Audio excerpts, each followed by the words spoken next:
खरं तर तुम्ही शब्द दिला होता कोणालाही सोडणार नाही, अटक केली। मी कालच खरं तर मीडियाला माहिती नाही, दुर्दैवाने वेगवेगळ्या चॅनलचे काही अँकर कारण नसताना माझ्या नावाची बदनामी करून मला त्याच्यात टार्गेट करतात। माझा दुरान्वय पण संबंध नाही आणि ह्यामध्ये मी काल पण जाहीरपणे बोललो।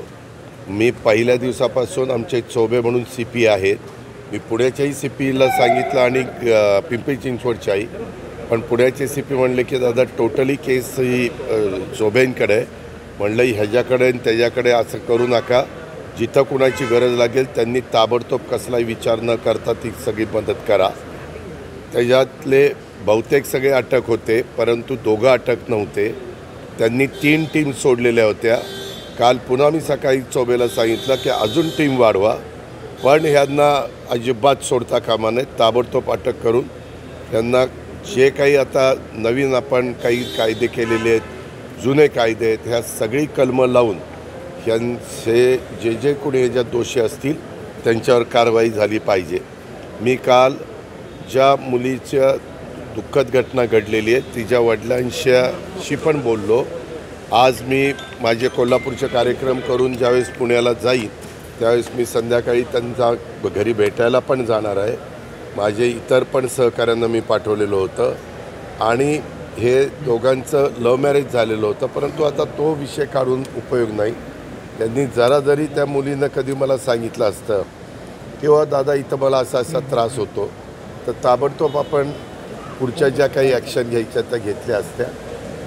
पण जे काही त्यांच्या वडिलांनी त्यांच्या नातेवाईकांनी इच्छा प्रदर्शित केलेली आहे, ह्याच्यात राज्याचे प्रमुख गृहमंत्री या नात्याने मुख्यमंत्र्यांनी लक्ष घातलेलं आहे, मी तिथला पालकमंत्री या नात्याने लक्ष घातलेलं आहे आणि ह्या संपूर्ण जे कोणी दोषी असतील हगवणे परिवारातले त्यांच्यावर अतिशय कडक कारवाई केली जाणार आहे। त्यांना कुठल्याही पद्धतीनं त्यामध्ये कुठली कमतरता ठेवली जाणार नाही अशा पद्धतीची काळजी पोलीस खातं घेतं आहे, आम्ही सगळेच घेतो आहे आणि मी पूर्णपणे कसपटे परिवाराच्या बरोबर त्याच्यामध्ये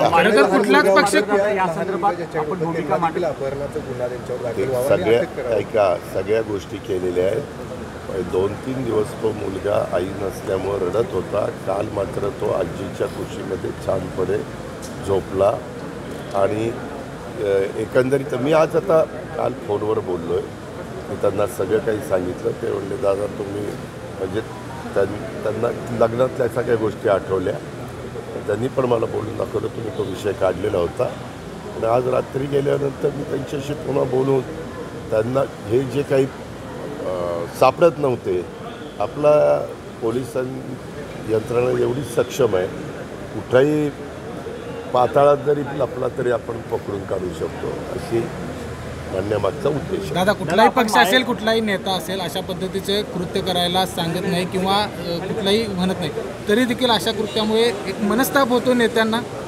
मनस्ताप होतो। तुम्ही काही चॅनलवाले बघा, हे अजित पवारांनी असं, अरे अजित पवारांचा काही संबंध आहे, माझा दुरान्वय पण संबंध नाही आहे, फक्त पक्षाचा तो कार्यकर्ता होता, मग आम्ही काही कार्यकर्ता। उलट तुम्ही पत्रकार मित्रांना सगळ्यांना माझ्या ह्याच्याबद्दलचे मतं किती स्पष्ट आहेत, माझे विचार किती स्पष्ट आहेत हे सगळ्यांना माहिती आहे आणि मी जर कुणी जवळचा असो लांबचा असो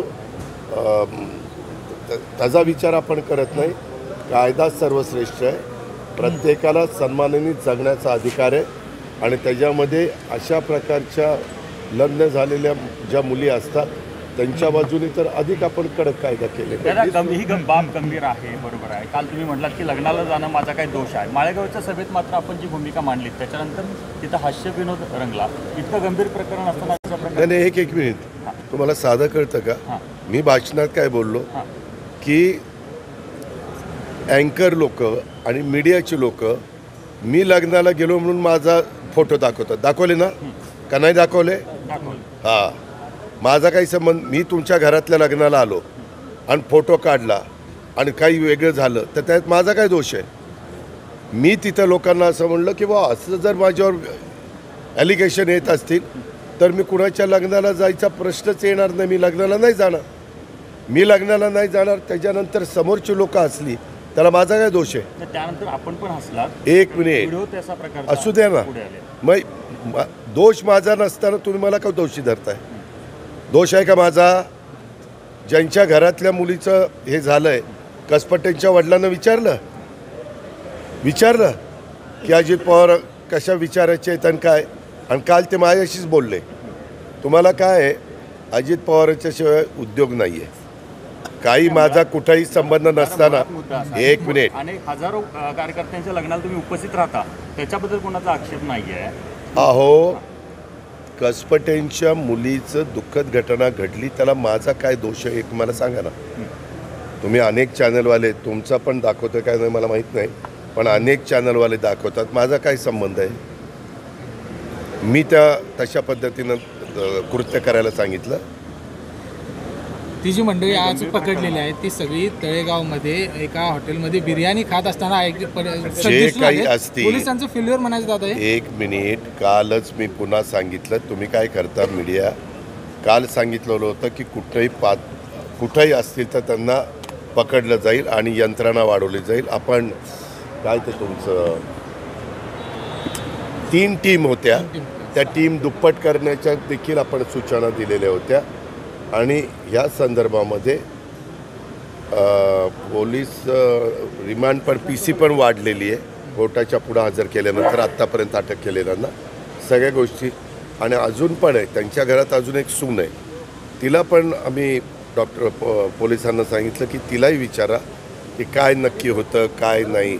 आणि आज मी तर कसपटेंच्या परिवाराला भेटणारच आहे, त्यावेळेस मी त्यांच्याकडनं सगळं म्हणजे फोनवर काही मला डिटेल बोलता आलं नाही, परंतु जरा वेळ देऊन अजून मोकळेपणाने वडील जसं बोलले तसे वडिलांच्या मिसेस, त्यांचे इतर नातेवाईक, कसपटे परिवारातले ते पण मला सांगतील.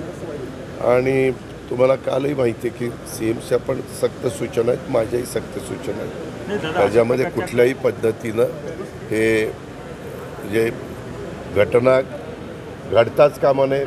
मुलींनी एक केलं पाहिजे. माझं सगळ्या मुलींना आव्हान आहे, ज्या वधू म्हणून कुठल्या फॅमिलीत जातात, की जरा जरी त्यांना डाऊट आला आणि त्यांनी जर तक्रार केली तर ताबडतोब कारवाई त्या ठिकाणी करता येऊ शकते. आणि इथपर्यंतची वेळ तुमच्या माझ्या घरातल्या मुलींच्यावर येणार नाही. माळेगावच्या प्रकरणानंतर आपण पाहिलं पोलिसांनी